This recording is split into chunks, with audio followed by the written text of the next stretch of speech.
que esse fogo, e cantamos que está dentro do nosso peito.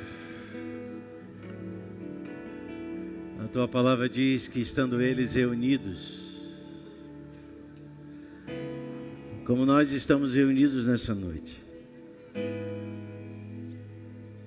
eles não sabiam quando o Espírito Santo viria e tomaria eles de uma forma que eles nunca antes haviam conhecido. E a tua palavra diz que de repente ouviu-se o som de um vento impetuoso que encheu aquela casa. Pai, você nos ensina a vivermos sempre na expectativa dos de repente. De repente Deus fará coisa nova. De repente o sol se escurecerá. A lua já não dará mais o seu brilho. De repente o céu se abrirá. De repente se ouvirá o som, como o som de chofar, o som do clangor da trombeta. De repente, no abrir e piscar de olhos, os que morreram em Cristo ressuscitarão primeiro, e nós, os que estivermos vivos, seremos arrebatados. De repente o que está vivo morre. De repente o que não é se torna.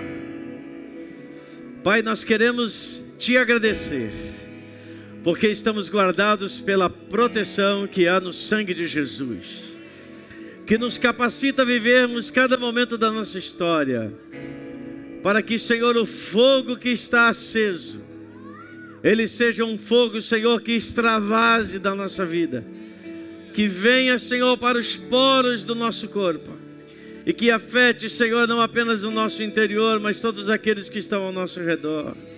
Espírito Santo de Deus, nós nos ajuntamos nessa noite por causa da Tua palavra. Por isso, Senhor, nós te pedimos, abre-nos o entendimento da razão e do porquê estarmos aqui. Abre-nos o entendimento, Senhor, que nesse par de horas, de repente, algo pode acontecer. Dá-nos, Senhor, a consciência de um Deus presente, de um Deus que se move, de um Deus que fala, de um Senhor que intervém nas realidades tão fracas da vida humana, de um Deus que torna aquele que está sem vigor em revigorado pelo poder e a unção que há no seu Espírito. E é debaixo dessa certeza e desta consciência, Senhor, que nós clamamos, Abba Pai. Clamamos, Paizinho querido, nesse dia, Senhor, em que boa parte do Ocidente celebra, Senhor, o Dia dos Pais. Nós te agradecemos, Senhor, pela paternidade que temos, pela paternidade, Senhor, que temos do Senhor, que cuida de nós, que nos abençoa, que nos ampara, que está sempre presente em cada um dos momentos do nosso viver. E que essa noite, Senhor, seja mais uma noite onde, assentados aos teus pés, possamos receber a tua instrução, que vai marcar o decorrer e a trajetória da nossa vida, de hoje e em diante. Assim cremos. E aquele que crê, diga: eu creio e recebo nessa noite. Diga: eu recebo nessa noite a paternidade de Deus sobre a minha vida. Aleluia, glória a Deus. Eu queria convidar você a trazer os seus dízimos, as suas ofertas. E nesse ato também, profeticamente, você vai estar trazendo os seus filhos. Nós vamos estar orando por eles, aqueles que vão para as salas superiores, onde eles serão ministrados, como nós aqui. Pode vir à frente, traga as suas ofertas, adorando ao Senhor, aquele que tem suprido todas as nossas necessidades nele. Aleluia.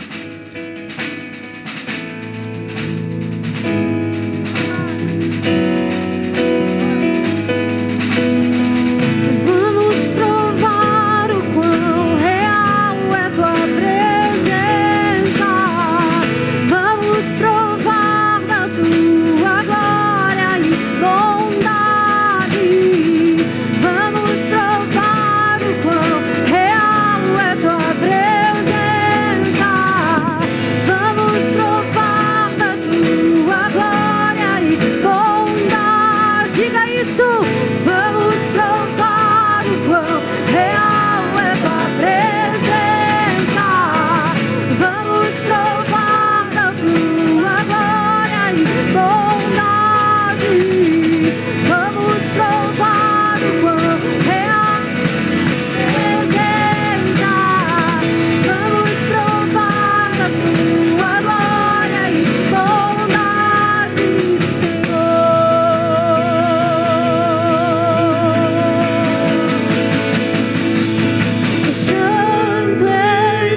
Nunca se esqueça que Jesus falou: dos tais é o reino dos céus. Esse reino que tantos nós buscamos viver de uma forma intensa, delas é o reino. Pai querido, nós abençoamos a vida dessas crianças. Nós as cobrimos, Senhor, como igreja, para que elas cresçam, Senhor, debaixo da proteção do poder do nome de Jesus. Nós oramos para que elas sejam guardadas, Senhor. Nós oramos, Pai, no nome do Senhor Jesus. Toma, Senhor, pelo Teu Espírito. Ajuda, Senhor, os pais nesta geração a serem os canais, Senhor, a ponte que vão levar as crianças, os seus filhos, de um ponto para uma vida poderosamente guardada pelo poder do nome de Jesus. Nós abençoamos a elas, abençoamos os professores, toda a equipe que vai estar tocando nelas, falando a elas nessa noite, em o nome de Jesus. Amém, amém. Glória a Deus. As crianças podem sair, podem sentar, irmãos.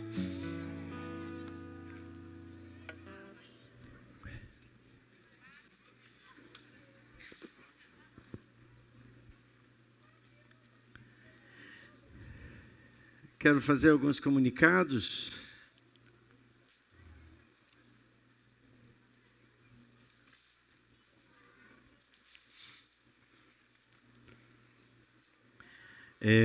Nós teremos o nosso encontro com Deus no dia 28 e 29 de setembro, mês que vem. Tudo já está sendo preparado. Você pode se inscrever com a Milena. Cadê Milena? Onde é que está a Milena? Camila, então. Com a Camila hoje ainda, você pode se inscrever com a Camila para o encontro com Deus no dia 28 e 29 de setembro. São 2 dias. E o encontro com Deus, esse nome não é apenas o nome do evento ou do ambiente, mas é o fato, aquilo que de maneira muito profunda acontece nesse dia, quando é aberto para todos aqueles que querem um momento mais íntimo e mais profundo com Deus e terem as suas vidas profundamente afetadas pela palavra, pela graça de Deus, pela comunhão, enfim, por tudo aquilo que o Espírito de Deus promove nesse ambiente de encontro com Deus. Esse encontro com Deus é para todos aqueles que queiram. Se você conhece, eu conheço algumas pessoas, conheço alguns amigos, familiares que não são crentes, eles podem participar? Podem. Eu conheço uma pessoa que ela não é casada ainda, pode participar? Deve. Eu conheço alguém que está passando por um problema muito sério, ela pode participar? Precisa. Então, é aberto para todos, a porta está aberta para todos aqueles que querem esse momento extraordinário e espiritual, com a presença de Deus, 28 e 29. E a reunião de treinamento vai acontecer amanhã, às 20 horas. Então, aqueles que sabem, que fazem parte da equipe, que vai estar trabalhando no dia do encontro, estejam aqui amanhã às 20 horas. Eu queria fazer conhecido e publicamente também abençoar e orar pela vida de 2 famílias aqui da igreja que ao longo da semana que passou tiveram perdas, falecimento. Primeiro, o pai de Sandra, a esposa de André, suas irmãs também estão conosco aqui, congregam conosco, a Silvia e a Sônia. E seu pai faleceu, já um homem de avançada idade, faleceu na semana que passou. Queremos estender a toda a família, como já fizemos pessoalmente, nosso companheirismo, nosso consolo, né? Ainda que entendendo que Deus estabelece um tempo para todas as coisas. Deus deu, Deus tirou, bendito seja o seu nome. E também o esposo de Jussara, né? E mãe de Andréia, esposa de Adilson. Seu pai, seu esposo, no caso, o esposo de Jussara, faleceu sexta-feira. Sexta-feira, né? Sexta-feira, o senhor Jaque, e também estender a toda essa família o consolo que vem do Espírito de Deus. Sejam consolados em nome de Jesus e que vocês possam superar esse momento previsível, porém a gente nunca quer que aconteça de fato. Acampamento. Oh, aleluia. Mas antes de falar do acampamento, eu vou falar do Arraial, né? Do Arraial na sexta-feira. Gente, foi muito bom. Quem estava no Arraial? Todo mundo, legal. Foi muito bom mesmo. Nós tivemos a sexta-feira desde 7 horas da noite, praticamente, já começou. E eu saí daqui, era 10h40, parece, e ainda estava bombando ainda. Mas foi aqui em frente, nós ali no Salão Arco-Íris, nós tivemos um tempo assim muito legal mesmo. Um grupo bem grande de pessoas, né? Pelo menos os inscritos já tinham passado de 400, né? E mais aqueles que chegaram no dia, né? E tiveram que pagar a absurda importância de R$5. Não quiseram pagar 2, acharam muito pouco, então vou no dia, vou pagar 5. E foi um momento assim muito legal, estava bem cheio, bem entulhadinho, todo mundo ali esbarrando no outro. Então você saía de uma conversa, já esbarrava na seguinte, e assim foi, né? Mesmo com alguns micos que eu não vou citar aqui, mas foi muito legal. Também os irmãos que participaram com as suas barracas, né? Oferecendo ali alimentação e os suas especialidades, seja salgado e doce, também foi excelente. Queria agradecer a equipe de organização que trabalhou, que contactou, organizou tudo aquilo que foi necessário para que tivéssemos esse êxito do Arraiá nesse último fim de semana, na sexta-feira passada. E foi excelente, uma sexta-feira, a gente ficou assim um pouco preocupado, mas sexta-feira e tal, mas nada, o povo veio mesmo, ninguém quis comer em casa, a gente chegou ainda com a roupa de mecânico, já foi entrando e comendo, e foi muito legal mesmo, muito legal. E isso já sugere que a gente vai fazer edições seguintes, né? Que foi muito bom mesmo, muito bom. Mas agora falando do acampamento, né? O acampamento está chegando aí, né? Dia 6, 7 e 8 de setembro. Né? Temos aí menos de 30 dias, né? Então, hoje são 11, né? Menos de 30 dias para o acampamento. E apenas lembrar a vocês que já se inscreveram, que nós temos até o dia 31 de agosto, que é o último dia do mês de agosto, para quitar. Né? Porque no primeiro dia de setembro, útil, nós estamos lá no sítio e eles pedem, na verdade eles pediram com 15 dias, eu pedi que eles empurrassem e deixassem para uma semana antes o total de pessoas. Mas eu ainda não sei como é que vai ser e tal, não tem como, no dia não vai dar para a gente organizar. Alguém chegar, eu resolvi vir, eu resolvi isso, aquilo, outro, não será possível. Então, aqueles que estão ainda com algum valor pendente precisam fazer esse pagamento até o dia 31 de agosto, impreterivelmente. Depois do dia 31 de agosto, a gente já não sabe como vai fazer, porque não temos como organizar isso. E, é claro, cada um pensa individualmente, mas a gente tem que sempre pensar nesses ambientes de uma forma coletiva, né? Você pode ser um dentre 50. Então, chegar a 50 pessoas na sua casa para comer, certamente vai ser complicado. E também lá no acampamento, toda a previsão, a organização de locais de dormida, e a gente quer deixar todo mundo bem confortável mesmo. Para isso, a gente precisa que todos completem as suas inscrições até o dia 31 de outubro. Isso já no limite, né? Não tem como... outubro? Falei outubro? Oh, Jesus, desculpe. É só para ver se vocês estavam prestando atenção. 31 de agosto, gente. 31 de agosto. A gente já está com a equipe que vai fazer todas as programações, a parte das ministrações. além das ministrações, e essa equipe já estará se reunindo, já estão falando entre si, e a gente quer preparar, de fato, um ambiente que seja extremamente agradável para toda a família. Vai ser um encontro da família Terra Fértil. É importante você transferir esse aviso. Hoje, Dia dos Pais, tem muita gente que encheu a cara de refrigerante, de churrasco, viajou para Normandia para visitar seus pais e não conseguiu chegar a tempo. Passe isso na sua célula, fale sobre esse ambiente na sua célula para que a gente tenha tudo bem organizado. Eu queria chamar aqui agora o nosso querido Jorge e Soliane. Eles estão com seu filhinho, Gabriel, 2 meses. Glória a Deus. E nós vamos abençoar essa família, esse bebê. Glória a Jesus. Pode aplaudir, gente. Alguém ensaiou aplaudir aí?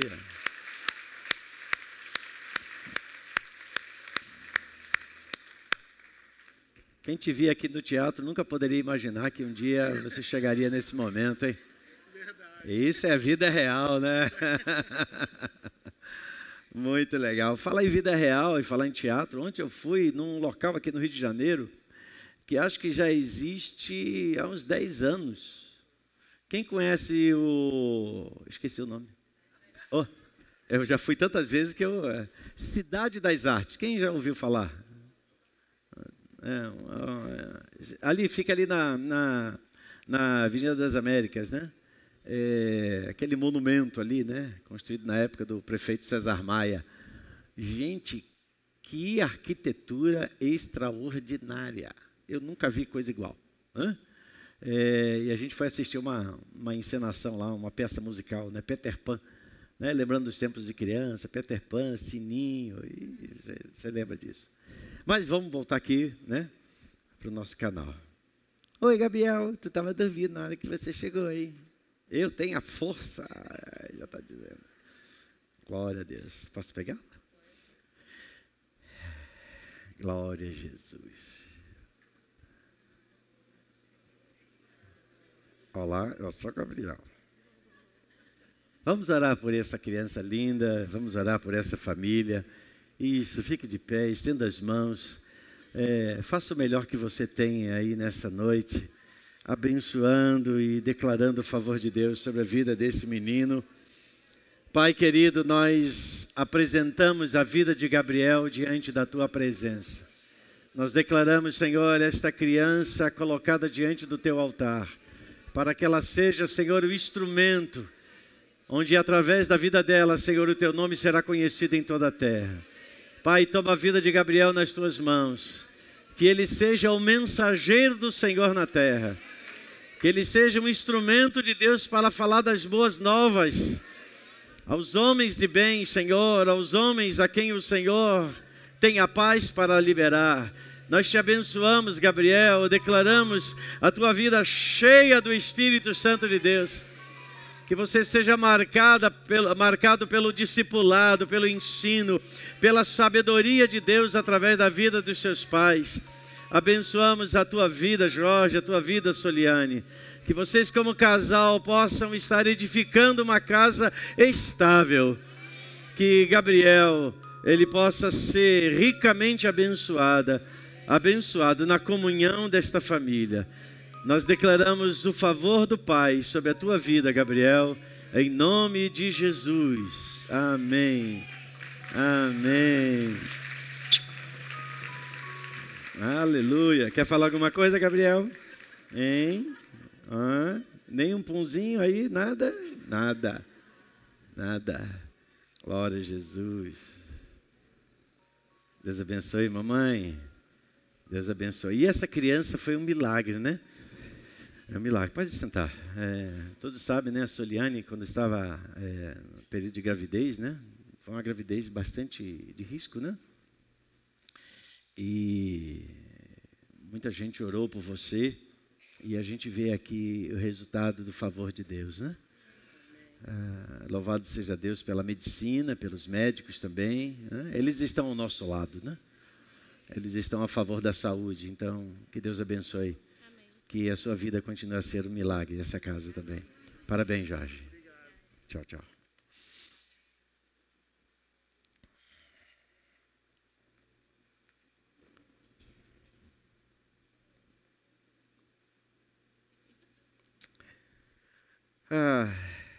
A gente vive num tempo de muitas novidades, né? É novidade para tudo quanto é lado. Cada dia a gente ouve uma coisa nova. A palavra de Deus já se antecipa até dizendo que tem gente que vive procurando coisa nova, né? Novidade, né? Sentindo coceira nos ouvidos, essa é a expressão. E por conta disso vivem a todo momento buscando algo novo que lhes motive, que lhes dê até mesmo sentido de vida. E muita gente busca, e nada contra isso, obviamente, ações que gerem o seu autodesenvolvimento, né? E também até o autoconhecimento. Muitas técnicas vão surgindo, né? Porque parece que não que seja diretamente ligado isso que eu vou dizer, mas a alma da população da humanidade parece doente, e as pessoas ficam buscando respostas de tudo quanto é lado, e elas buscam respostas do lado de fora para buscarem soluções para os seus conflitos de dentro. E até mesmo buscarem um ideal de vida, buscarem um ideal de aperfeiçoamento. Eu creio que todos nós somos chamados a crescer. Na verdade, desde quando nós fomos gerados no ventre da nossa mãe, nós passamos a crescer. Até que a gente chegue a um ambiente de maturidade. E quantas vezes você já deve ter visto chamadas, né? Na verdade, quando a gente tem uma conta de e-mail, eu tenho mais coisa no lixo do e-mail ou no spam do e-mail do que necessariamente aquilo que eu gostaria de receber, que é os comunicados ou os contatos, vamos dizer assim, sérios. E há muitas expressões que a gente vê quando abre e-mail, ou algumas vezes nem abre, só pelo e-mail a gente já, pumba, aperta lá na latinha do lixo para deletar.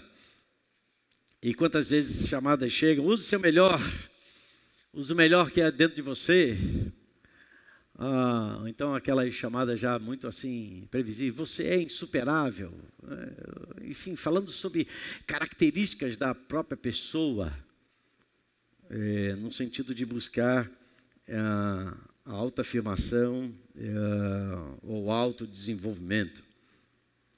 E nesse pacote, né, de novidades a respeito desse aperfeiçoamento, desse autoconhecimento, surgiu uma coisa nova, que de nova talvez desse tempo, mas já muito antiga, que é chamado coach.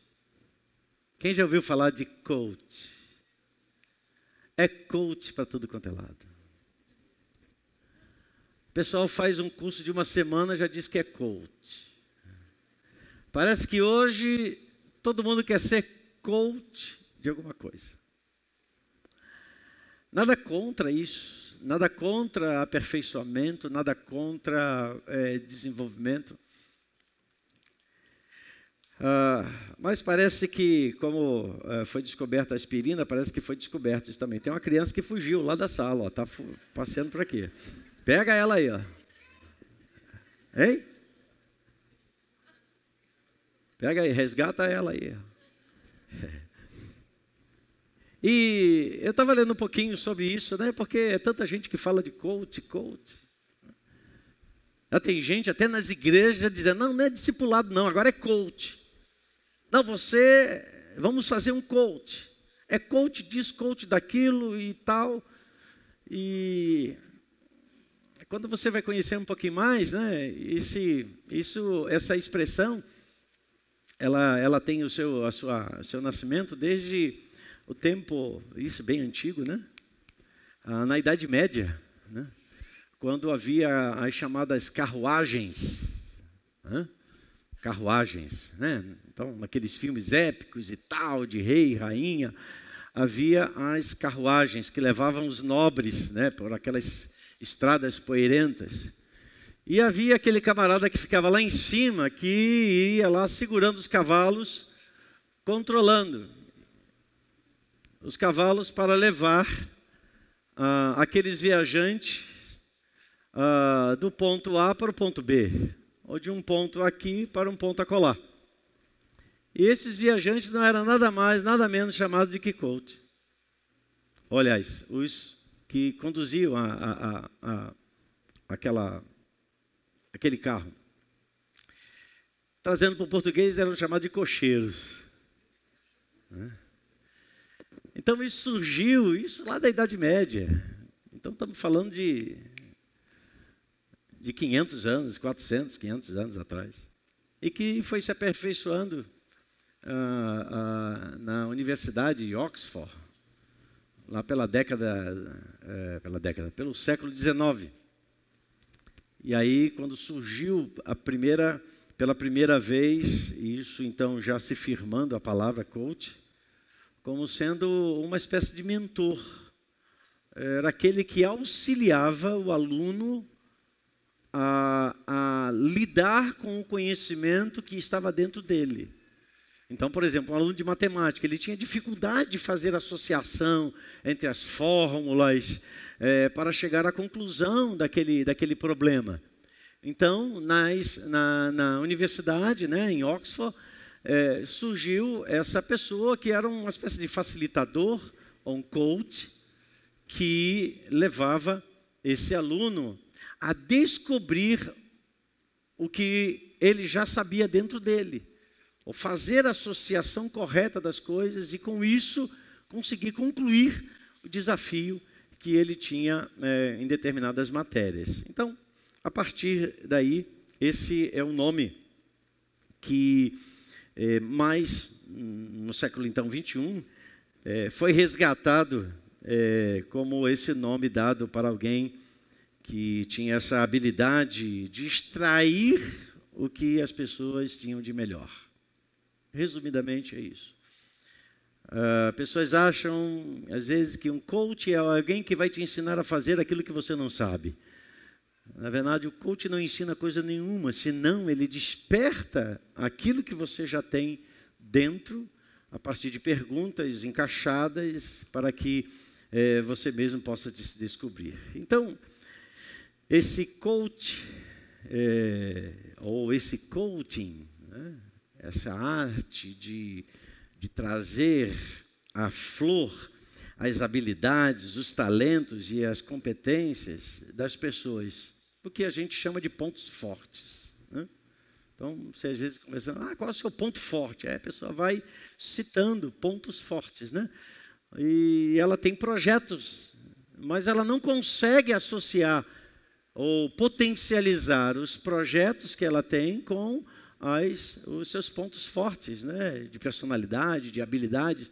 Então, aí está em voga hoje essa ação, essa expressão coach. É interessante. Eu estava pensando, né? Por acaso eu abri um e-mail que estava falando sobre isso, e faço um curso de coach e tal, para ser coach. E aí eu falei assim, vou conhecer um pouquinho mais sobre esse negócio, além daquilo que eu já ouvi falar. E não tem como, né? Crente olha para essas coisas e faz logo associação com a palavra de Deus, não é verdade? A gente olha com os olhos da fé. Não ando por vista, não ando por aquilo que está aparente. Eu ando pela fé, ou seja, andamos por aquilo que está entre as paredes, ou está além daquilo que é visível. Por exemplo, quando você lê lá no livro de Gênesis, no princípio Deus criou os céus, está lá escrito, né? Não diz que Ele criou o céu, Ele criou os céus. Mas existe o céu que é visível. Mas aquele céu que é visível não é a totalidade daqueles céus que Deus criou. Então existem outras dimensões que estão além daquilo que os nossos olhos naturais podem ver. E esse sempre será o chamado de Deus, para que a gente olhe e consiga perceber além das coisas que são visíveis. Além do curso desse mundo, além da formatação que esse mundo vai sutilmente imprimindo e aos poucos, vamos dizer assim, transformando ou buscando transformar o Evangelho como sendo um amontoado de conceitos psicossomáticos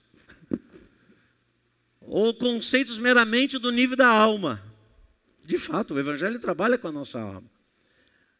Mas o Evangelho tem como principal objetivo transformar ou mudar a nossa identidade. A nossa identidade é o nosso espírito. Então, quando eu olhei lendo sobre isso, eu comecei a fazer uma comparação entre aquilo que hoje está em voga, né, está em marcha e é muito divulgado em todos os lugares. Você abre Instagram, você vê coach para tudo quanto é lado. Eu não estou aqui fazendo nenhuma crítica, nem fazendo diminuição de valor daquilo que as pessoas empreendem. Mas eu quero olhar e como homens e mulheres que creem em Cristo Jesus, amém? Eu quero olhar a respeito de como é o curso do Evangelho na nossa vida. Quando o Evangelho chegou na nossa vida, ele não buscou os pontos fortes dentro da gente. Quando o Evangelho chega na nossa vida, ele vai ao encontro das nossas fraquezas, dos nossos pecados, dos nossos fracassos. Ou seja, aquilo que a sociedade considera como desprezível, para o Evangelho é a chave que nos leva a lugares que nenhum homem, por mais habilidoso que seja, é capaz de chegar, porque só se chega através de Cristo Jesus. E eu quero pensar exatamente sobre isso. Não que a gente vá se esmerar em ser fraco, se esmerar em fracassos, ou seja, se esforçar ou trabalhar no sentido de ter mais resultados para que o Evangelho seja mais poderoso na nossa vida. Mas é assim que o Evangelho nos encontrou. O Evangelho nos encontrou quando não éramos. Para que então pelo Evangelho nós nos tornássemos. E eu creio que essa é a porta de entrada que Deus separa para mim e para você como um lugar de uma profunda experiência com o poder de Deus. E eu friso mais uma vez, aquilo que para a sociedade, aquilo que para o conhecimento natural é desvantagem, ou seja, fraquezas, derrotas, pecados. Aquilo que a sociedade considera desvantagem é aquilo que para mim e para você foi a chave que nos abriu o reino dos céus. Porque ninguém que esteja vivendo o auge da sua vida vai buscar Deus. As pessoas não querem saber de Deus. Quando você vê a história do Evangelho sobre as nações, onde o Evangelho começou saindo, né, das regiões da Ásia ou do Oriente, onde o Evangelho começou as suas primeiras portas de entrada na Europa. Lembra? Paulo para Roma, né? Paulo entrando em outras regiões. O Evangelho começou ali, no sentido de tocar um lugar já fora da Judéia, fora das regiões dos judeus. E ali foi o berço onde o cristianismo se expandiu por todo o mundo, através da Europa. E através da Europa e de cada um dos países, missionários se levantaram ao longo de todos os tempos e foram para todos os lugares do mundo. Então, um lugar onde o derramar do Espírito foi grande, um lugar de avivamentos, um lugar de avivalista, um lugar de John Wesley e de tantos outros que a gente poderia aqui citar nomes e nomes e nomes, e eles estão localizados lá na Europa, nunca estiveram aqui na América do Sul ou na África. Então foi o grande berço da proclamação do Evangelho do Reino de Deus. Mas estranhamente hoje a Europa é um cemitério do Evangelho. Há um esfriamento. Por quê? Porque a Europa economicamente cresceu, os países cresceram, se desenvolveram, as pessoas adquiriram bens, as pessoas se tornaram autossuficientes. E autossuficientes e cheias daquilo que elas imaginam o necessário para viverem, elas pensaram: para que eu vou precisar de Deus se tudo aquilo que Deus pode me dar eu já tenho? Para que eu preciso de Deus se eu já tenho dinheiro? Para que eu preciso de Deus se eu já tenho uma boa casa? Para que eu preciso de Deus se eu já tenho uma boa família? Mas Deus não é a expressão daquilo que a gente tem de ordem natural. Deus é a expressão daquilo que nós somos, e isso que é a diferença. E nós somos aquilo que nós somos em Deus. Aquilo que nós somos baseado nos recursos que Ele nos dá. E diferentemente, então, de todo esse potencial que foi derramado na Europa e em oposição aos dias atuais de um completo esvaziamento de Deus, é que as pessoas se desviaram daquilo que inicialmente veio como algo abençoador, porque é bênção de Deus, você ter uma boa casa, você ter um carro, você ter uma boa família, você ter saúde, você ter roupas, você poder viajar, isso é bênção de Deus. Eu não tenho dúvida quanto a isso. Quantos não querem viajar? Ninguém. Quem quer fazer cruzeiro aqui? Quem quer viajar para Israel? É melhor você começar logo a treinar agora, porque você vai para lá no arrebatamento. Tem como, você vai botar o pezinho lá e vai viver lá. Então, a gente quer, só que para poder conquistar isso, você tem que ter recursos. E os recursos não estão aí, são fáceis. Eles requerem disciplina, requerem planejamento, requerem uma série de fatores. Então, ter recursos é bênção. Mas, acima de tudo, é ter Deus como centro na sua vida, na nossa vida. E isso sim vai fazer diferença. Porque quando essas coisas, os bens nos faltarem, é aí que nós descobrimos qual é a nossa fonte, qual é a nossa estrutura, qual é a nossa base sólida. É dos momentos que as coisas são abaladas. Só que as construções de pensamentos focando no homem a autossuficiência, eles vão de uma forma, mais uma vez digo, sutil, desprezando ou tirando Deus como sendo importância para a autorrealização. É sobre essas coisas que a gente tem que pensar. A gente tem que pensar nos tempos que a gente vive e não sair vivendo a vida normal, e não sair por aí vivendo simplesmente debaixo da lei da gravidade, entendendo que eu e você fomos feitos para voar. Fomos feitos para viver acima da lei da gravidade, porque quem voa está acima da lei da gravidade.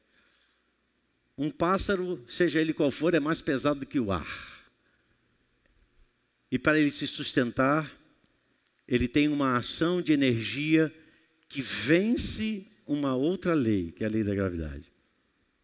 Um avião é mais pesado que o ar. E para ele se manter lá no alto, ele tem que ter uma energia que quebre a lei da gravidade e que o sustente. Para eu e você vivemos nesse mundo como homens de Deus, nós temos que quebrar a lei da gravidade desse mundo, para que a gente possa viver acima de todas essas circunstâncias e tendo os olhos fixados em Cristo Jesus. E uma vez Paulo, o nosso velho e antigo amigo apóstolo Paulo, escreveu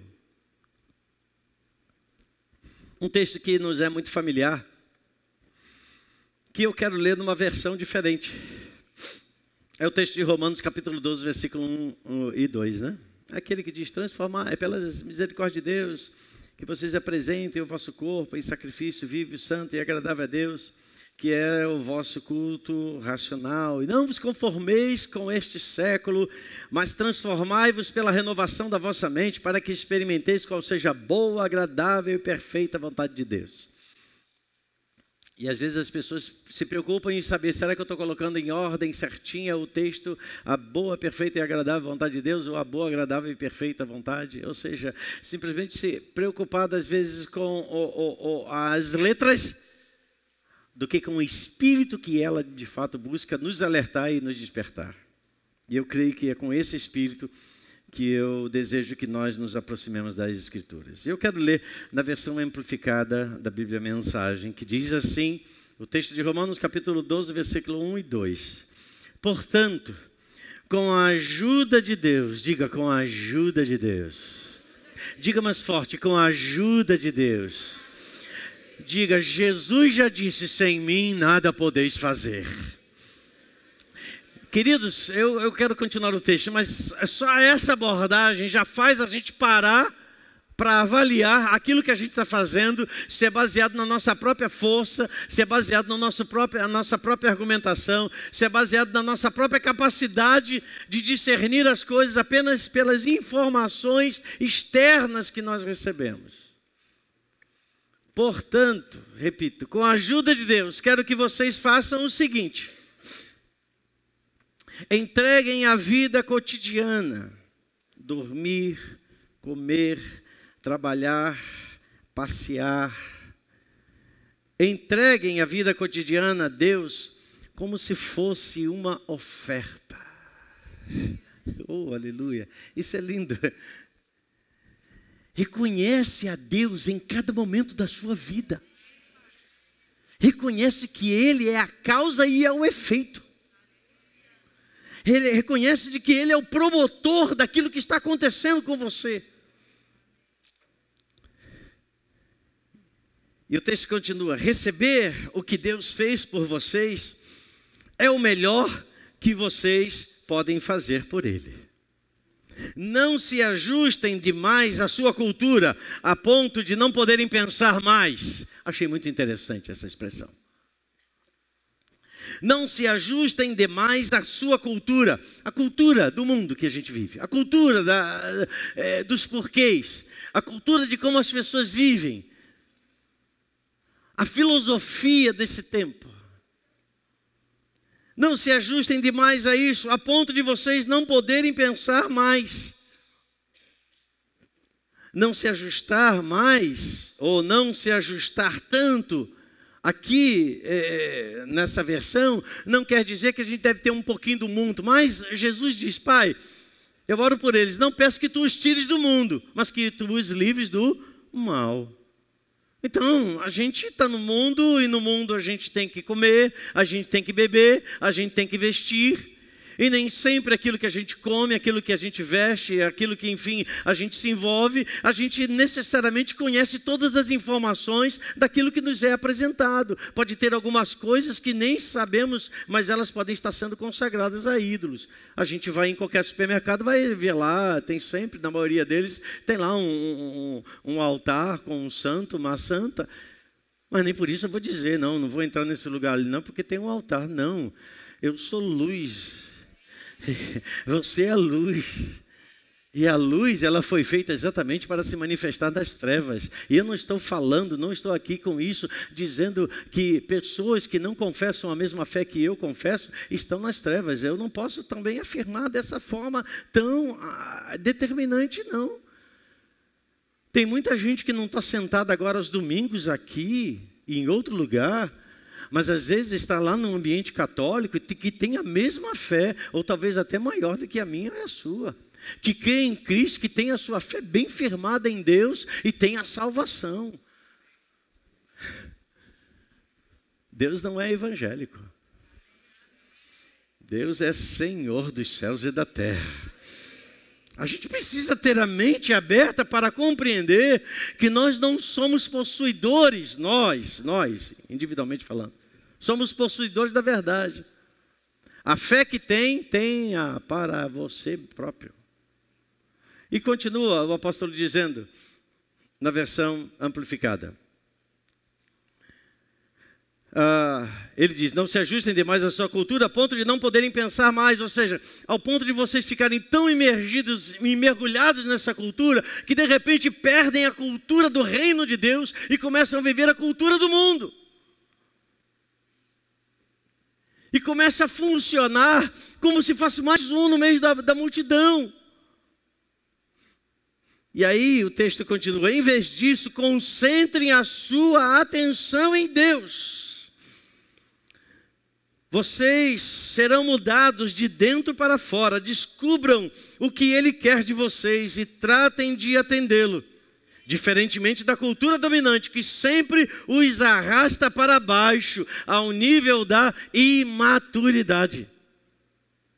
Deus extrai o melhor de vocês e desenvolve em vocês uma verdadeira maturidade. Esse é o texto de Romanos capítulo 12, versículo 1 e 2. E eu vejo aqui um tratado de Paulo sobre a graça de Deus. A graça de Deus, que é um tipo de vida que se opõe a qualquer outro tipo de vida, principalmente a vida daqueles que não caminham com Deus, não caminham pela fé em Cristo Jesus. Nos tempos de Jesus, eram chamados também de seitas, né? Ou de modelos de pensamento. Vamos pensar assim, modelos de pensamento.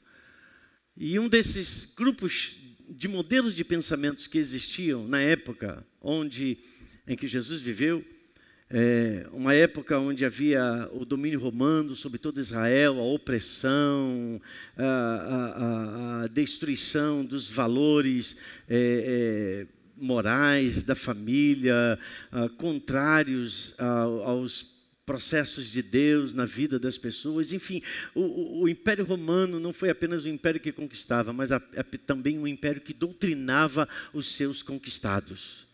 Eles não queriam apenas trazer, vamos dizer assim, o seu desenvolvimento, mas que eles vinham com essa mensagem chamada Pax Romana. E a Pax Romana era o sentido de aqueles que eram conquistados não se sentirem conquistados, mas no sentido de serem abraçados por um novo império que os acolhia. E era uma mensagem sutil, porque dava ao povo que era conquistado segurança, dava ao povo a capacidade de acessar os recursos que Roma também dava. Mas, na verdade, e a gente sabe disso, oprimiam. E é nesse tempo que surge um grupo chamado de zelotes. Quem já ouviu falar? Ok. O que eram os zelotes? Os zelotes eram homens que criam no Messias, né? E criam na chegada do reino de Deus a Israel. A chegada do Messias era a chegada do seu libertador. E eles, naquele tempo de Jesus, eles estavam ferreamente prontos e combatiam através de atos de sabotagem contra o governo de Roma. Eram homens, vamos dizer assim, extremistas.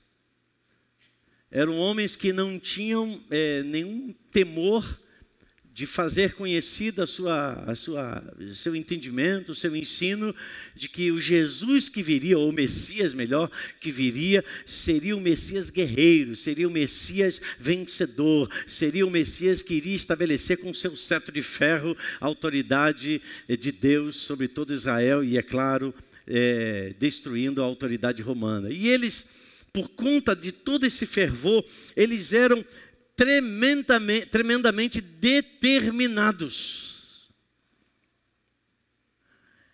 Eles não eram pessoas boazinhas, mas para Israel eram aqueles que não queriam se dobrar ao sistema. E tem coisas que às vezes a gente naturalmente não consegue entender, mas não pela fé a gente diz, se foi assim é porque Deus tinha um propósito. Dentre os discípulos de Jesus, Jesus tinha um zelote, que era chamado Simão. Não Simão Pedro, mas outro Simão.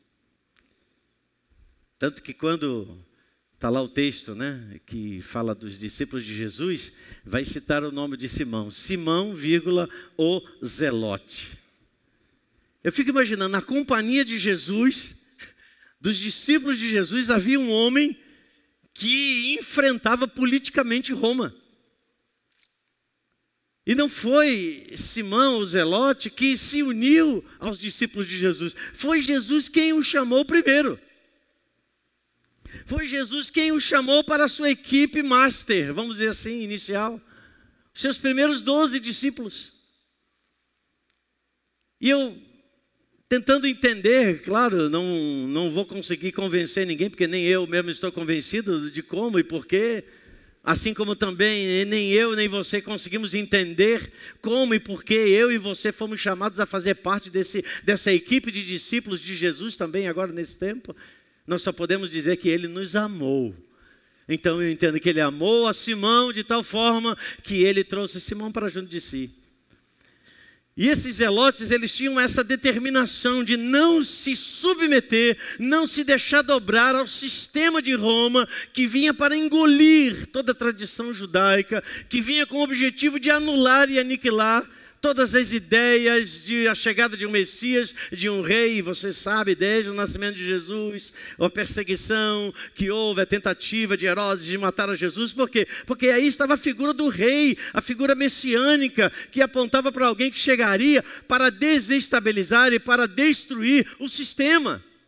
Por isso que os romanos, por isso que Herodes, e enfim, a gente conhece toda a história das guerras travadas. E chega um momento que Jesus, numa profecia, ele diz assim, olha, quando os discípulos apontam para ele o templo, ele diz assim, olha, não vai ficar pedra sobre pedra que não seja derrubada. Sabe quem provocou o cumprimento dessa profecia? Foram os zelotes. Porque um pouco depois da morte de Jesus, esses zelotes, eles fizeram uma das maiores revoluções do império, conhecida do Império Romano na Judéia. E eles se levantaram com tanta força, que Roma teve que usar toda a sua capacidade de exército para vir e derrotar os zelotes. E em meio a esse grande conflito é que se dá a chegada então do general Tito em Jerusalém para combater a rebelião que havia se espalhado.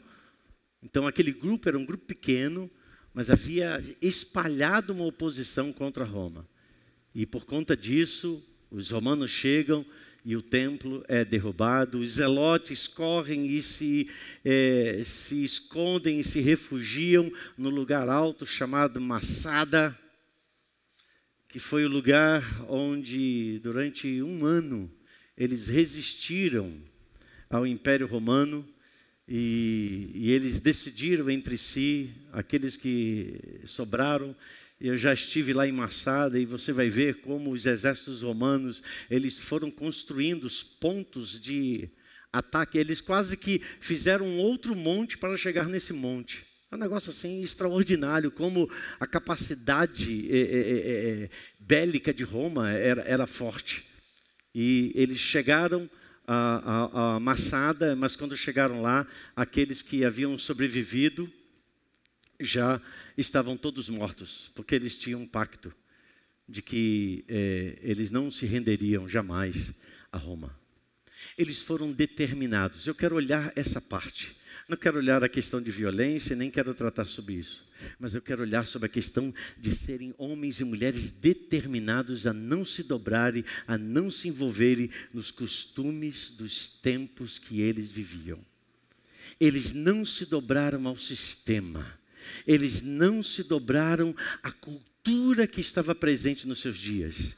Eles não se deixaram ser levados. Eles não se deixaram ser massa de manobra, porque eles tinham uma consciência de que um Messias que traria um outro reino viria para salvá-los. E a Bíblia diz, certa vez, que Jesus, ele falando aos seus discípulos,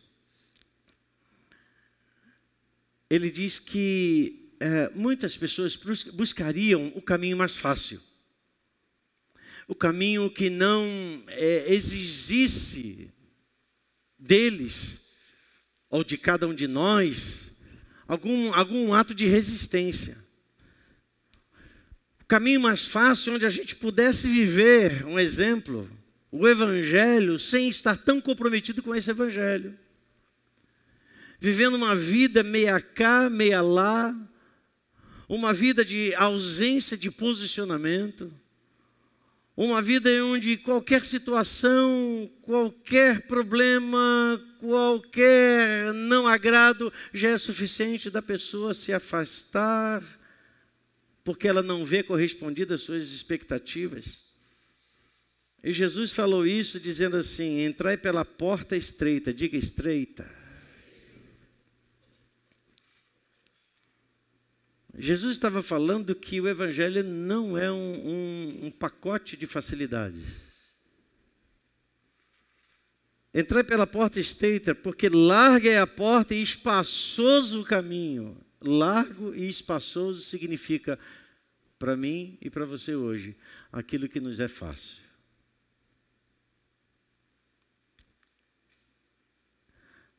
Aquilo que nos é, primeiramente, mais interessante.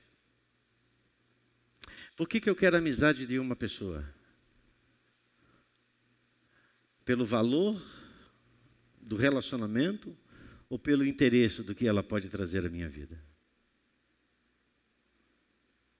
Como eu lido com as coisas mais fáceis? Com as coisas que são mais atrativas, que exigem menor esforço? Por isso que Paulo diz: não se deixem ser conformados com esse século, mas transformai-vos pela renovação do vosso entendimento. Ou seja, ser um cristão nos dias atuais é uma ação também de inteligência. Nós precisamos ser pessoas inteligentes. Eu não estou dizendo que você não seja, eu estou dizendo mais inteligentes. Nós precisamos ser pessoas perspicazes. Nós precisamos ser pessoas que sabem ler os nossos dias e perceber que aquilo que às vezes pode ser um caminho fácil, ele se torna um caminho largo e espaçoso. Por isso que Jesus diz: entrem pelo caminho estreito, porque estreita é a porta e apertado o caminho que conduz para a vida. E ele não está falando de maioria, ele está falando de minoria. Ele diz: e são poucos os que entram por ela. Não é muita gente, não. Não é Maracanã cheio, não. Aliás, hoje estava vendo o nosso Botafoguinho. Gente, o estádio estava vazio. Estava vazio. Aí eu falei assim: não, porque hoje é dia dos pais. É dia dos pais. Ah, Botafogo venceu? Ganhou? Ganhou. Novidade, acho que amanhã deve ser feriado. Os botafoguenses recebam a paz. Mas por que eu citei o Botafogo? Até o Botafogo me faz perder a linha aqui. Ok. Mas, enfim. Ah, sim. O Maracanã cheio, né? Jogo do Flamengo, claro. Estou falando de jogo do Flamengo. O Maracanã cheio. É fácil. Entendeu? O time está ganhando. Algumas vezes. O time está cheio de dinheiro, a diretoria, sei lá, o clube. Então, as pessoas estão indo lá. Mas se começar a perder, a torcida toda vai embora. Porque ninguém quer ficar em lugar que não lhe traga facilidades, que não lhe traga bem-estar, que não lhe traga respostas para as suas questões de alma. Jesus disse: a porta é estreita e o caminho é apertado. Mas essa porta estreita e esse caminho apertado é que vai conduzir a vida. E não tem como, nessa porta estreita, nesse caminho apertado, é onde a gente depara com as nossas debilidades. Porque na porta larga, no caminho largo, a gente está acumulado de distrações. A gente entra na semana, sim ou não? A gente entra na semana já pensando no fim de semana, gente. A gente já começa dizendo: vem logo sexta-feira. Mas por quê? Porque a gente quer o lazer, a gente quer um lugar espaçoso, a gente quer relaxar, a gente quer, enfim, a gente quer aquilo que não nos causa esforço.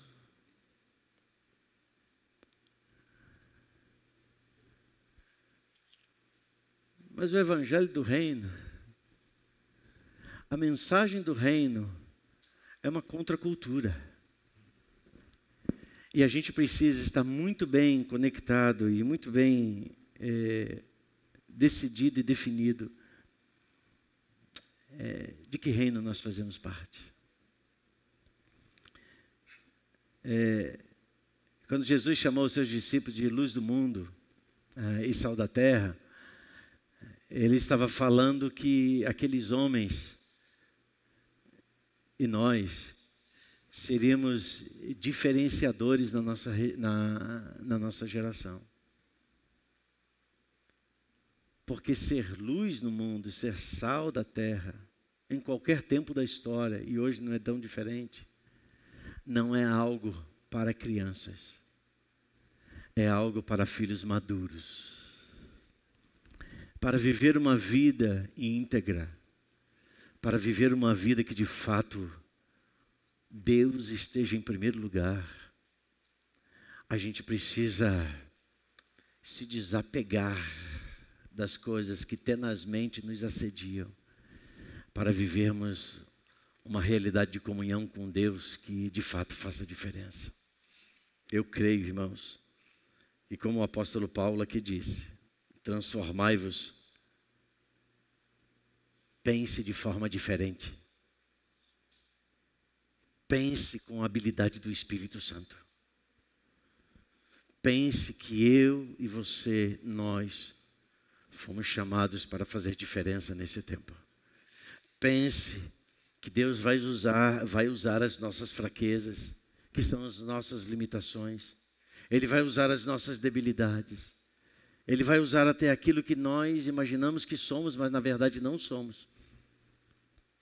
Para que o poder que opera em nós não seja por aquilo que nós somos, mas por aquilo que Ele é em nós.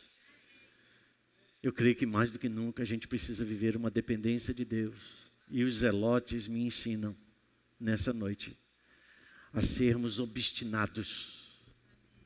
O Evangelho é um caminho de morte. Que a salvação que nós temos, ela começou com a morte. O Evangelho não é um lugar que nos conduz a um lugar amplo e espaçoso, mas é um lugar estreito. É um lugar que a gente tem que vigiar sobre a nossa vida. É um lugar que a gente tem que vigiar sobre aquilo que a gente fala. Mas quem não está no reino de Deus não está se preocupando com isso, não está nem aí com o que as outras pessoas estão pensando a respeito delas, melhor. Elas estão vivendo como se fosse mais um dia sobre a sua história de vida. Mas não, nós fazemos parte do reino de Deus. Nós somos homens casados. Homens casados, digam amém. Pais aqui, digam amém. Então nós temos uma reputação a preservar. Nós temos uma identidade a transferir à nossa casa, à nossa geração. Nós temos um testemunho a dar. Nós temos que evitar a aparência do mal. Nós temos que vigiar e orar para que nós não entremos em tentação. Ou seja, nós estamos totalmente conectados ou chamados a um posicionamento de constante alerta, para que a gente não seja envolvido pelo costume dos povos. Que a palavra de Deus diz, o costume dos povos é coisa vã. Mas graças a Deus, porque eu volto ao meu ponto de partida. O mundo atual, ele busca nas pessoas aquilo que elas têm por conta do seu esforço próprio, suas habilidades, suas competências, daquilo que elas construíram. E eu não vejo nada de errado nisso, mais uma vez eu friso. Mas não é isso, não é baseado naquilo que eu tenho, não é baseado na minha competência, não é baseado na minha capacidade de raciocínio, de inteligência, que eu vou prevalecer nesse tempo. É a minha dependência de Deus. Nele existimos e nele nos movemos. Nós precisamos ser uma geração, perdoe-me, a aplicação de zelotes, que sejam capazes de morrer, mas que não perdem a sua fé em Cristo Jesus, que não trocam os valores de Deus por nada neste mundo, que perseveram. Mas fulano, beltrano, se afastou, se desviou, foi para o mundo. Eu permaneço em Cristo Jesus, porque eu sei em quem eu tenho crido, eu sei que Ele é poderoso. Esse eu sei, não é o eu sei do ler, é o sei da experiência.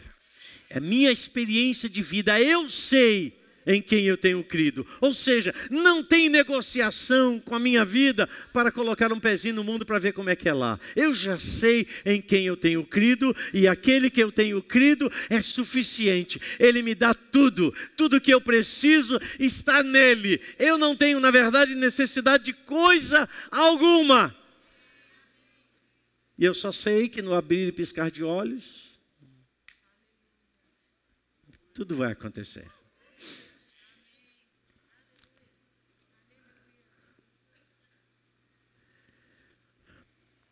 Um abrir e piscar de olhos, Paulo usa essa expressão, e aqui eu estou terminando, lá em 1 Coríntios capítulo 15,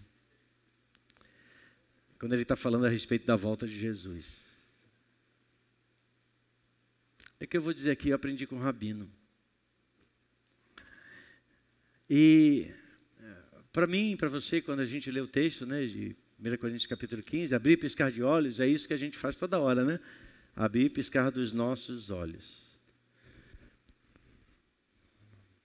Mas abrir e piscar de olhos não tem nada a ver com o piscar, com o órgão da visão. Abrir e piscar de olhos tem a ver com o tempo entre o entardecer e o anoitecer. Abrir e piscar de olhos é aquela fração de tempo em que o entardecer, quando o sol vai baixando e a escuridão vai chegando da noite. Quando a gente começa a ver o entardecer e de repente, passado um tempo que você não consegue definir, você olha e já anoiteceu. Passa muito rápido. Então o que Paulo está dizendo é que vai passar muito rápido entre o dia e a noite. Vai passar muito rápido entre o abrir e piscar de olhos. Vai passar muito rápido e de repente Jesus vai voltar. Que eu e você sejamos encontrados, acordados, despertados, não tendo nada que nos possa envolver e achar que por nós sermos pessoas, por mais que eu, você, seja capaz de habilidades, talentos e competências, isso não é suficiente para enfrentar e prevalecer o tempo que nós estamos vivendo, mas sim, tão somente a sua, a minha, a nossa confiança naquele que é o Deus Todo-Poderoso. A Ele dou toda a honra, toda a glória, todo louvor e toda a exaltação. Vamos ficar de pé nessa noite, amados. Glória a Jesus.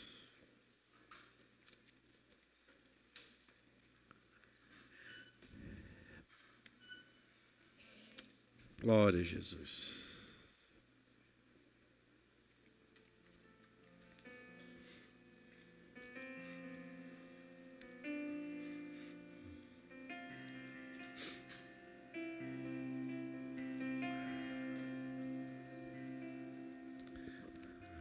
A Bíblia cita apenas uma vez o nome de Simão, o Zelote. não sei se ele era um discípulo presente, um discípulo ausente, mas ele foi chamado para fazer parte de um tempo de mudança. Eu e você somos chamados a fazermos parte das mudanças que estão acontecendo nesse tempo. E eu e você precisamos mais do que nunca da ajuda de Deus. Para a gente ser pai, para a gente ser filho, para a gente ser um cristão, um autêntico cristão. A gente precisa de Deus para vivermos uma vida irrepreensível. A gente precisa de Deus para zelar e cuidar das nossas atitudes, para que nem sequer a aparência do mal nelas se mencione. A gente precisa de Deus e do Espírito Santo que nos ensina todas as coisas. E ensinar todas as coisas não é ensinar sobre a Bíblia somente, não. É ensinar a como viver, como agir e como reagir nesse tempo. É ensinar como a gente olha, é ensinar como a gente pensa, é ensinar como a gente planeja, é ensinar como a gente estrutura a nossa vida no dia a dia. É ensinar a gente a como lidar com pessoas difíceis de lidar. É ensinar a sermos respostas para um tempo de tantas perguntas e de tanta gente que quer viver uma vida para si mesmo. E o Evangelho do Reino vem e nos chama para vivermos em família, em corpo, em comunhão. Isso é uma contracultura. Isso não é a mensagem desse mundo. Transformai-vos pela renovação do vosso entendimento. É um ato de minha vontade, da nossa vontade. É um ato de disposição interior. É algo que eu preciso decidir dentro de mim. Eu sou um cristão, recebi a Jesus. Então eu decido abolir da minha vida tudo aquilo que não faz parte da Constituição Divina. Nem que para isso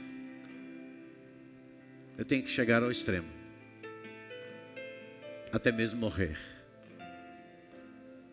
Porque assim foram os zelotes. Eles tinham um pacto entre eles. O pacto entre eles era não denunciar ninguém. Mas para isso eles tiveram que muitas vezes pagar com a própria vida. Eles tinham um pacto de não esmorecer, porque eles tinham um ideal. Eles tinham uma autodeterminação. Eles acreditavam naquilo que eles faziam.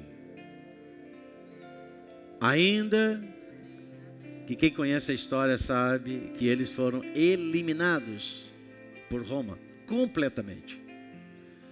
Mas o que eles me ensinam, porque a palavra zelotes vem de zelo, e a palavra zelo vem de disciplina. Eram pessoas zelosas, disciplinadas. Eram pessoas sérias, convictas dos seus valores. Num tempo que muita gente se ajustava a Roma, eles disseram: nós não vamos nos ajustar. Nós vamos lutar até o fim. Eles lutaram até o fim. Jesus disse: quem quiser ganhar a sua vida vai perdê-la.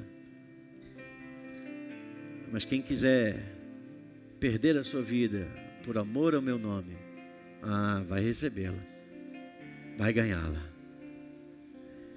Essa noite é uma noite de renovação da nossa decisão de sermos, entenda isso, tutores de nós mesmos.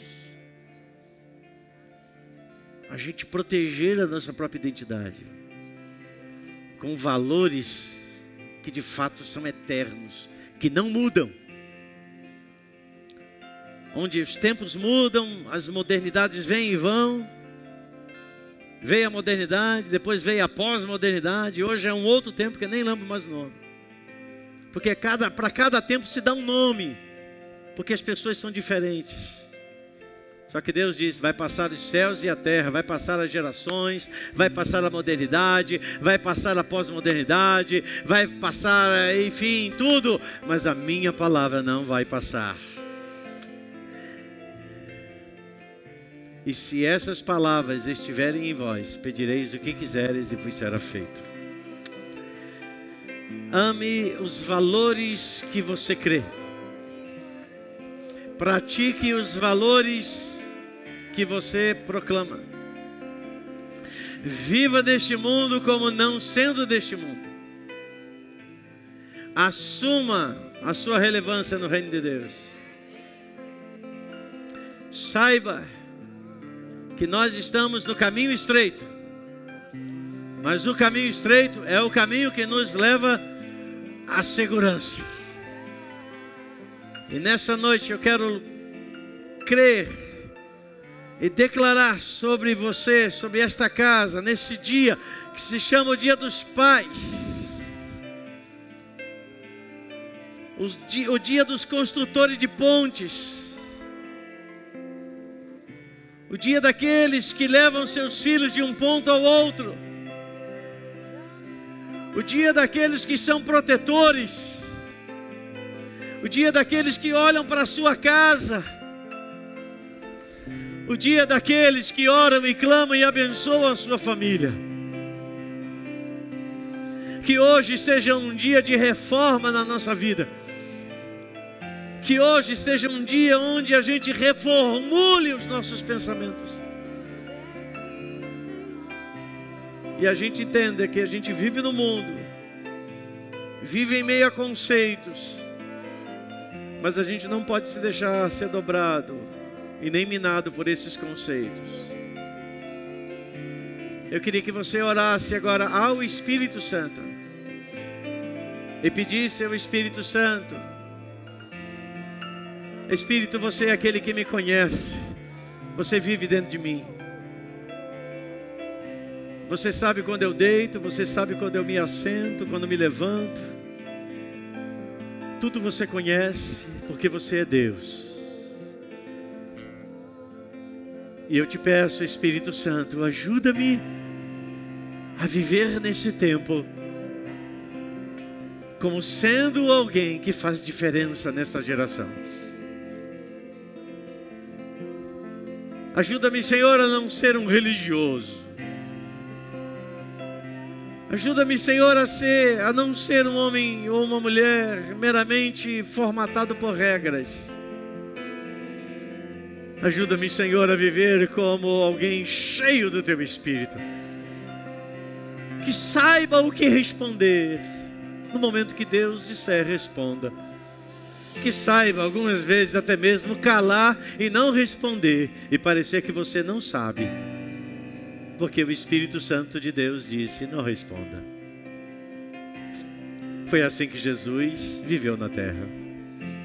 Para alguns ele respondeu aquilo que lhe perguntavam, para outros ele nem deu bola. Ele não estava sendo mal educado, ele era guiado pelo Espírito Santo de Deus. Espírito Santo de Deus, Espírito Santo de Deus,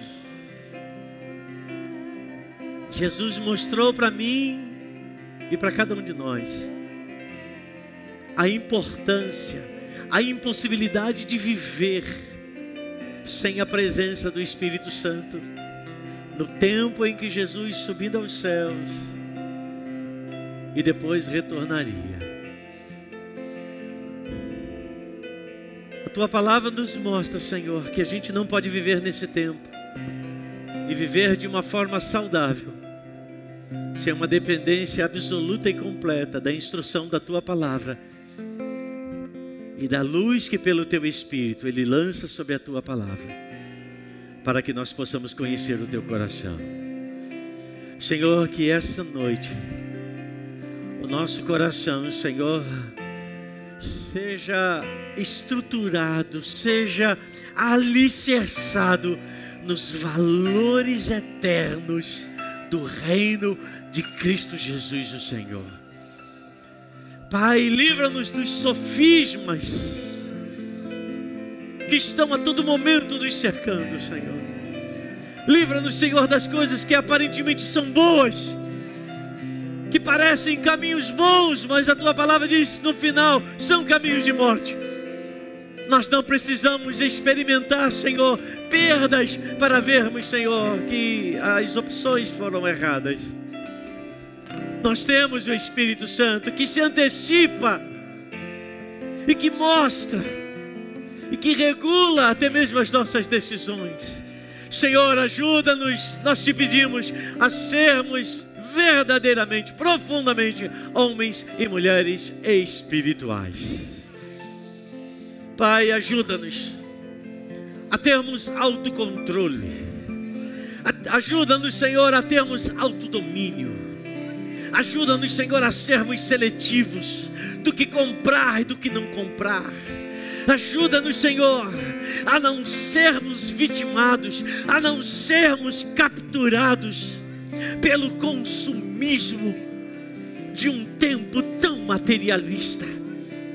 Ajuda-nos, Senhor, a sermos pessoas satisfeitas em nós mesmos por meio da satisfação que há em Cristo Jesus. Ajuda-nos, Espírito Santo de Deus, a olharmos onde andamos, a olharmos onde nós colocamos e empenhamos, Senhor, a nossa vida, para que de fato, Senhor, sejam ambientes e lugares que enaltecem, que exaltam o Teu nome. Ajuda-nos, Senhor, a discernir cada ato do nosso viver, seja no nosso acordar, seja até mesmo no nosso deitar, que a nossa mente seja totalmente tomada pela glória e pela presença daquele que vive e reina pelos séculos eternos. Aleluia. Sim, Senhor. Nós queremos Sim, Jesus. Tua glória, Teu governo sobre nós, Senhor. Teu governo sobre a nossa vida, Senhor. Teu governo sobre a nossa vontade, Senhor. Nossos impulsos, Senhor. Oh, Espírito Santo de Deus, lança a luz, Senhor. Lança a luz sobre todo o nosso viver. Abre-nos, Senhor, os olhos, para que possamos ver, Senhor.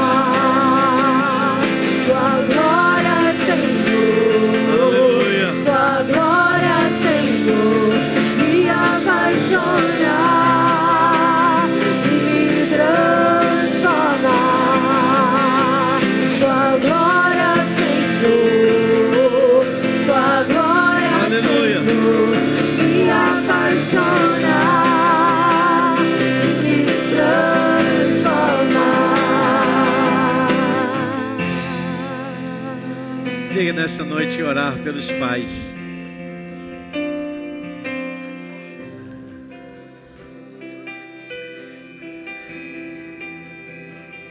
Ser pai não é apenas um ato biológico.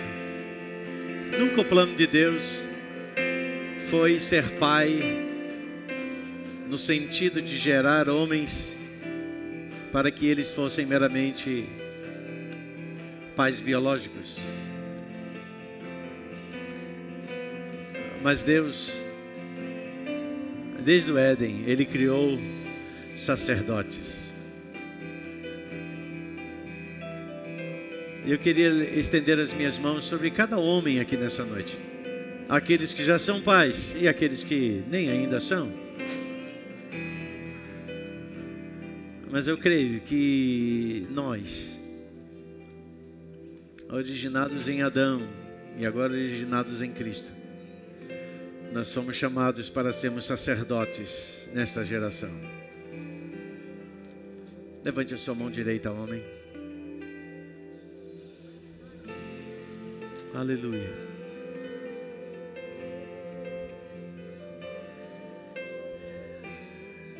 E que o Senhor te abençoe e te guarde. Que o Senhor levante o seu rosto sobre ti e tenha misericórdia de ti. Que o Senhor levante o seu rosto sobre você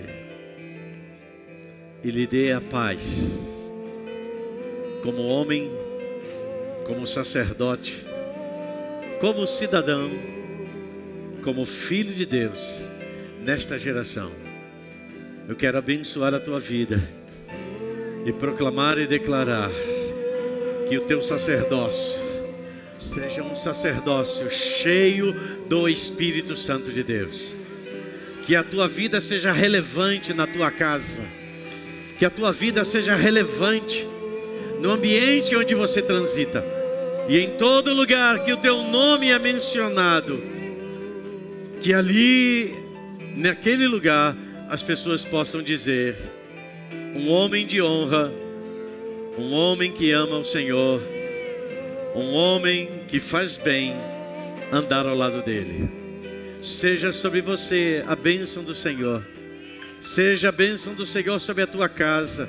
Seja a bênção do Senhor sobre toda a tua descendência, dos filhos que já estão em suas mãos e daqueles a quem o Senhor ainda trará. Que em todo tempo que você seja zeloso, que você seja zelote, que você seja um homem determinado em levar toda a sua casa, toda a sua família diante da presença do Senhor. Seja abençoado nesta noite e tenham todos um ótimo fim de semana, uma semana muito abençoada. E ao final você vai poder estar lá na cantina, tem algumas surpresas lá esperando por você. Então encerre o Dia dos Pais de uma forma bem diferente e interessante. Shalom, vão em paz, Deus abençoe a todos.